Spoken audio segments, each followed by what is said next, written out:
پھر ارشاد فرمایا لا جناح علیکم ان طلقتم النساء ما لم تمسوہن او تفردوا لہن فریدہ، اور تم پر کوئی گناہ نہیں ہے اگر تم عورتوں کو طلاق دے دو جب تک کہ تم نے ان کو نہ چھوا ہو یا ان کے لیے مہر مقرر نہ کیا ہو۔ تو اب یہ اس خاتون کے احکام بیان کیے جا رہے ہیں، یا اس صورت کے احکام بیان کیے جا رہے ہیں کہ مثلا کسی مرد نے شادی کی ہو کسی عورت سے، لیکن شادی کرنے کے بعد دونوں کے آپس کے ملنے کی نوبت نہیں آئی، خلوت صحیحہ نہیں ہوئی، اور نیز یہ کہ اس کے لیے کوئی مہر بھی مقرر نہیں کیا گیا تھا، تو اب اگر طلاق ہو جائے، طلاق دے دی جائے، تو اب کیا کیا جائے گا؟ تو بتایا کہ طلاق اس کو دی جا سکتی ہے تو عورت پہ عدت بھی نہیں ہوگی، نیز یہ کہ مہر نہیں تھا تو اب عورت کو کیا دیا جائے گا؟ تو اللہ تعالیٰ فرماتا ہے وَمَتِّعُوهُنَّ، تو ان کو متع دو۔ متع دینے سے مراد یہ ہے کہ ان کو ایک جوڑا وغیرہ ان کو دے دیا جائے۔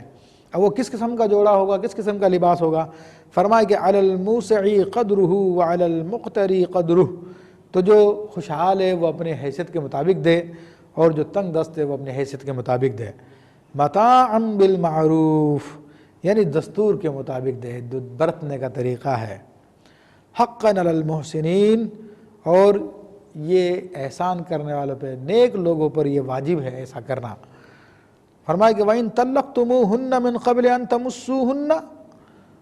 اگر تم ان کو، اب ایک دوسری صورت کا بیان کیا جا رہا ہے۔ پہلی صورت تو یہ تھی کہ نکاح کیا اور مہر بھی مقرر نہیں کیا، اور پھر قربت کرنے سے پہلے طلاق دے دی، خلوت صحیحہ سے پہلے طلاق دے دی۔ اب دوسری صورت یہ ہے کہ نکاح کیا لیکن قربت نہیں مگر مہر مقرر کر لیا تھا، تو فرما رہا ہے کہ اللہ تبارک و تعالیٰ اگر تم ان کو طلاق دے دو، ان کو چھونے سے پہلے، ان کے قریب جانے سے پہلے، خلوت صحیحہ سے پہلے، وقد فرضتم لہن فریدہ، اور تم نے ان کے لیے کچھ مہر بھی مقرر کیا تھا، تو فرمایا کہ فنصف ما فرضتم، تو اب تم پر جو مہر واجب ہے، جتنا تم نے مقرر کیا تھا اس کا آدھا دینا تم پر واجب ہے۔ الا ان یعفون، سوائے یہ کہ وہ عورتیں تمہیں معاف کر دے، او یعفو الذی بیدہ عقدۃ النکاح، یا یہ کہ وہ معاف کر دے کہ جس کے ہاتھ میں نکاح کی گرہ ہے۔ تو یہاں پر اللہ تبارک تعالیٰ نے اس کے بھی احکام بیان کر دیے کہ یہ کہ یا تو ان کو طلاق دے دیے اسی خاتون کو جن کے لیے مہر مقرر کیا تھا مگر خلوت صحیحہ نہیں ہوئی تھی، ہمارے یہاں پہ یوں کہہ لیجیے رخصتی نہیں ہوئی تھی، مگر رخصتی کہنے میں ذرا مسئلہ ہے، کیونکہ آج کل دیکھا گیا ہے کہ رخصتی سے پہلے بھی لوگ ملاقاتیں کرنا شروع کر دیتے ہیں، تو اس کے لیے خلوت صحیحہ کا لفظ یہ ہے کہ دونوں تنہائی میں تھوڑی دیر کے لیے ایسی جگہ پہ نہ مقید ہو کہ جس کا دروازہ بند کر کے ان کو ایسا موقع میسر آ گیا ہو کہ جس سے ازدواجی تعلقات قائم کر سکتے ہوں،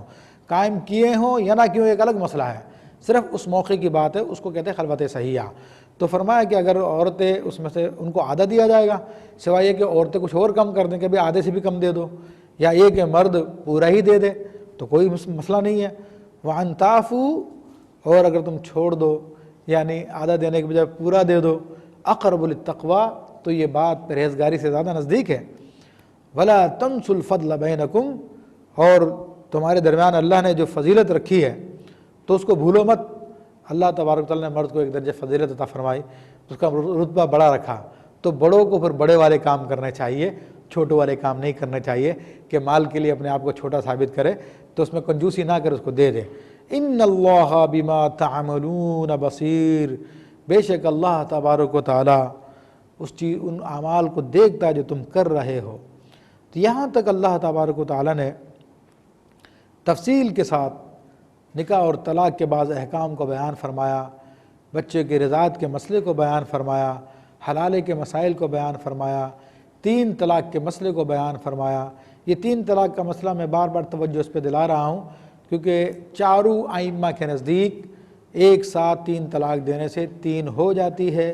یہ مسئلہ بعد کے لوگوں نے ایجاد کیا ہے کہ ایک وقت میں 3 طلاق دی جائے تو 1 ہوتی ہے، اور اس مسئلے میں سب سے پہلے جس نے کلام کیا ہے وہ شیخ ابن تیمیہ نے کیا، اور شیخ ابن تیمیہ کا معاملہ یہ تھا کہ اپنے زمانے کے ان کے علماء نے ان کے بعض فتاویٰ کی وجہ سے ان پہ گمراہی اور کفر کے فتوے دیے، جس کی وجہ سے ان کو ملک شام کی جیل میں قید کر دیا گیا تھا، اور اسی قید میں پھر اس کا انتقال ہو گیا تھا۔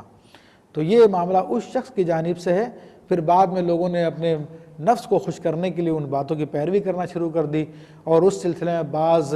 ضعیف قسم کی احادیث سے استدلال کیا۔ اس کے مقابلے میں جو نہایت ہی واضح قسم کے احادیث ہیں جن میں اللہ تبارک و تعالیٰ کے حبیب صلی اللہ علیہ وسلم نے واضح لفظوں میں بیان کر دیا کہ 3 طلاق 3 ہوتی ہیں، اور صحابہ کرام رضوان اللہ علیہم اجمعین کے آثار موجود ہیں کہ انہوں نے 3 طلاقوں پر جو ایک وقت میں دی گئی تھی، تینوں طلاقوں کے ہی حکم بیان فرمائے۔